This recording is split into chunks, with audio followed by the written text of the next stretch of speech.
Hello everybody and welcome back to Vintage Thursday. So following on from the last Vintage Thursday video where we introduced you to the 165 we have acquired, so 2 videos in a row we're going to introduce you to another new machine. I kind of want to call it a new machine, but it's clearly not, otherwise it wouldn't be vintage.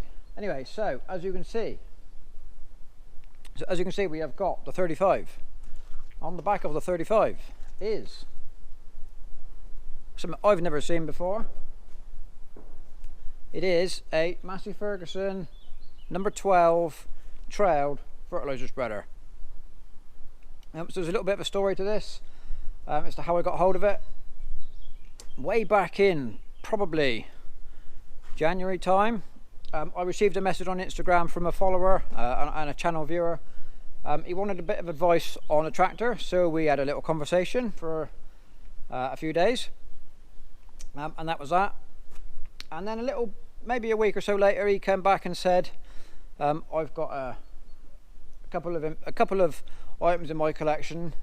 I might want to sell them in the future. And I said, well, if you ever do, I would be interested in the spreader. He sent me some pictures.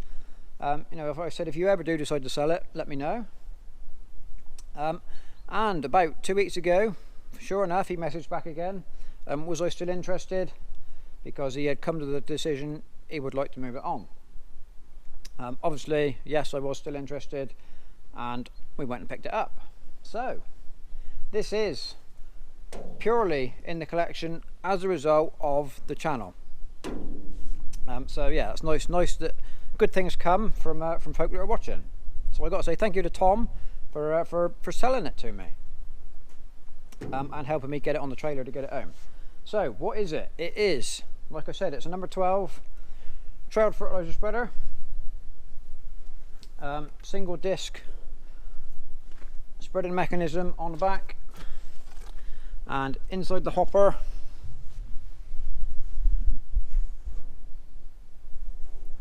is a big auger to draw material towards the disc. So I think this is going to be quite an unusual machine. Like I said, I've never seen one. I spoke to a few people, a few friends, they've never seen one, apart from in pictures, books and stuff. So if you have ever seen one, ever used one, or got one in your collection, leave us a comment down below and tell me about it, especially if you've used one anywhere in the past. So we don't know the actual date of manufacture of this machine, but when I picked it up, on looking at the serial number plate, which is down here on the chassis, on the plate it says made in Germany. So that was that. Anyway, once I got it home and got it unloaded, I started to think. A neighbour once told me many years ago that some German manufacturers stamp the date of manufacture on the wheels of the machines. So I came and had a look, and sure enough, not sure if you can see it, but that there, it says 266, along with wheel sizes and other things. So as it's built in Germany, and using a bit of hopeful calculation and guesswork, we're going to take that February 1966 date as a manufacturing date for the wheels. So we're assuming the spreader will be kind of 2 or 3 months after that. So that puts it firmly in the 100 series, or early part of the 100 series production run. So we've got it on the 35. I don't know, would it quite have enough power to pull a spinner at these reasonable speeds on hilly ground? Because you've got to maintain your forward speed and your engine speed, your PTO speed, to keep the disc running constant. Otherwise you get variations in your spread, in your application rate. So I don't know whether the 35 would quite have the power to pull this, because the hopper has a capacity of 30 hundredweights in old money. 100 weight is 110 pounds or 50 kilos, and back in the days of this machine, fertiliser came in 100 weight bags, the plastic sacks, 110 pounds in weight.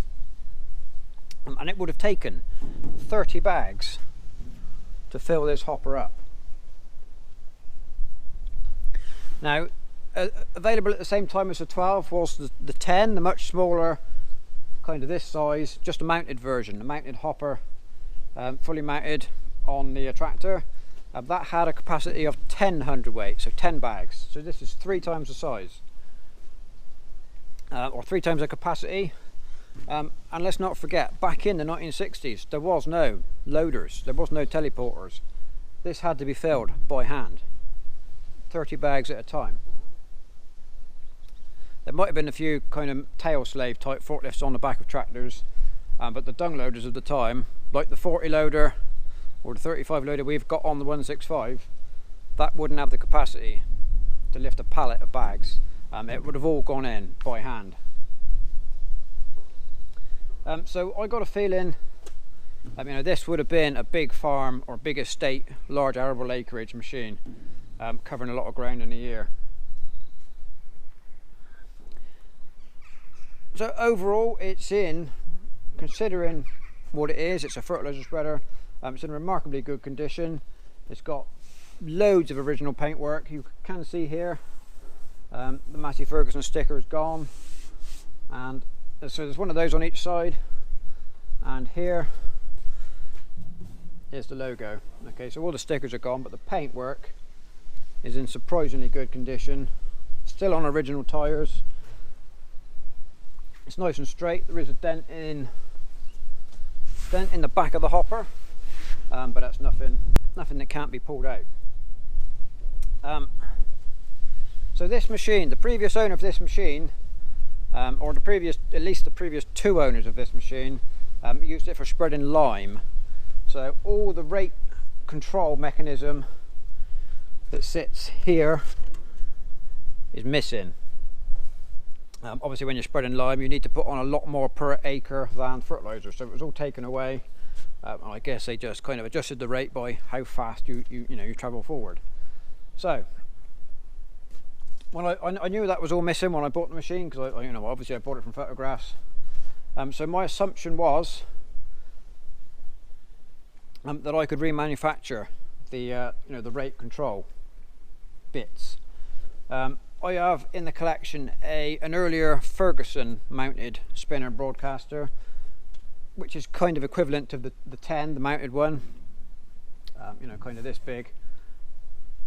And the rate control device on that is, it's a spinning disc just the same, and on the disc is a cast iron cone, and coming up through the cone is an agitator that runs backwards to the disc. And the rate on that spreader is controlled by a kind of a tubular structure. It comes down over the cone, and the higher up you lift it, that adjusts your rate. So my hope was this was much the same, and I could just remanufacture it and put it back to how it was. I have actually managed to purchase an instruction book and parts manual for this. It's a reproduction one, copy of the original, and it showed me exactly what I need, or exactly what's missing with regards to the rate control bits, but unfortunately it's very different to the Ferguson one, the earlier one. So we'll talk about that in a minute. So how does it work? Obviously it's trailed. PTO drive, so the PTO leaves the tractor. In here is gears, so we've got a straight through drive to coming back to the disc, with a gearbox underneath, which oil-filled gearbox, which reduces the speed of the disc from 540 down to I think 300 and something RPM for that. And then the rest of so we've got an intermediate gear here, and then another gear at the top, and that is gearing down so that the auger in the hopper runs at just a few RPM. I don't know, was it? I forget, I think the book might tell me, but I've forgotten what it is now. It's very slow. Anyway, so the auger runs very slow and pulls material towards the back of the hopper. So all the rate, like I said, all the rate control stuff is missing, so there would have been a bar coming from the bits at the back up the front to this plate here.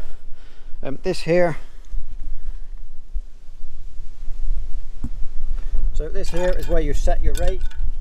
So there's figures here. I'm not sure what that means, but you would put a different hole depending on what rate you want. And here, pivoting in here, is a lever that comes up and you can reach from the tractor seat. So all that needs to be remanufactured, but it's nothing too complicated, I don't think. It's something that we're certainly going to have a go at. The difficult bit comes the bit that actually regulates the flow from the hopper. But fortunately, that is exactly the same as the mounted version. So what I need to do, I need to find either a scrap mounted spreader, or with a scrap hopper, but it's got those bits in. I suspect they're cast iron, but I'm not sure. And I can either cannibalize a scrap mounted one, or take it apart and remake the bits, because I'm pretty sure I could remake them if I got a pattern to work from. Or even better, if I could find a decent machine to keep in the collection, with a sound hopper, just strip it down, remanufacture the bits, and then put it all together. So that is, I would like to find another one, but if I can just find a scrapper, would be better than nothing. So that's kind of what we're on the lookout for, is bits. I mean, there's just too much missing to guess at what it does. We've got to have something to copy, really. So it does all turn, it's all free. Unfortunately, the shaft, it doesn't telescope at the moment. It is seized in and out, so I can't put it on and spin it up for you, which is a little bit of a shame. But it does all turn, does all do what it's supposed to do. So I'm really pleased to have this coming into the collection, and I was really lucky to actually get it offered to me. Did I want to buy it? Well, obviously I was never going to say no, was I? It wasn't too far to go and pick it up, and it's in, I think, really nice condition. So what are long-term plans for this? So I said for the 165, I was a bit unsure as to what to do with it. Hopefully a video will be coming out on that shortly as to what's going to happen. But I know for sure what's happening to this. This will be going into the workshop. I need to, first job will be to make all the bits that are missing. And then second job will be to strip the whole thing down, give it a proper restoration, make it look as new. Clean it, do away with any rust. There is little bits of rust coming in the hopper. And the actual chassis is very good, it's all sound. There's a bit of a patch in the hopper at the back, but it's nothing drastic, it's nothing that can't be fixed.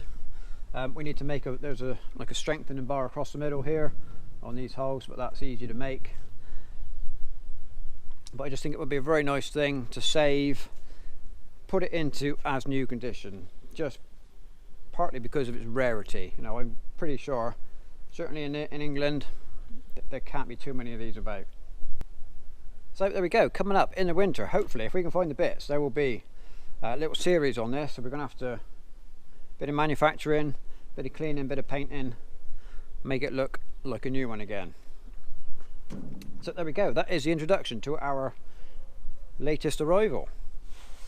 So like I said earlier on, leave in the comment section, if you've got one, used one, or even never seen one, no matter what country you're in. Were they popular in Germany? Any German viewers, let us know. So, right, thank you very much for watching, and we'll see you next time.